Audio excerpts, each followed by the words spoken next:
இவங்களோட நினைப்பு என்னன்னா, பொங்கலுக்கு இந்த மூவி இறங்கக்கூடாது, எல்லாரும் இந்த சினிமா போய் பார்க்க கூடாது, அதுதான். ஆனா இவங்க அப்படியே நினைச்சு தப்பு பண்ணியிருக்காங்க, பைத்தியத்தனமா பண்ணியிருக்காங்க. என்னன்னா, நீங்க எல்லாம் பயக்கிற மாதிரி எந்த படத்துல என்ன இருக்குன்னு மக்களுக்கு தெரியணும்ல. இப்ப எல்லா மக்களும் போய் பார்ப்பாங்க, நீங்க மூஞ்சிடுவீங்க. இப்போ எனக்கு என்ன தோணுதுன்னா, சும்மா இருந்த சங்க இந்த பைத்தியங்க ஊதி கெடுத்த மாதிரி தோணுது.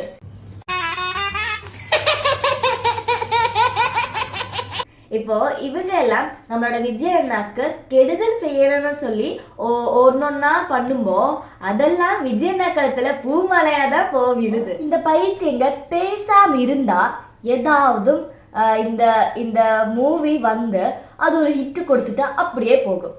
ஆனா இப்போ இந்த மூவி எப்போ இறங்கினாலும் உலக அளவில் ஹிட் ஆகும்.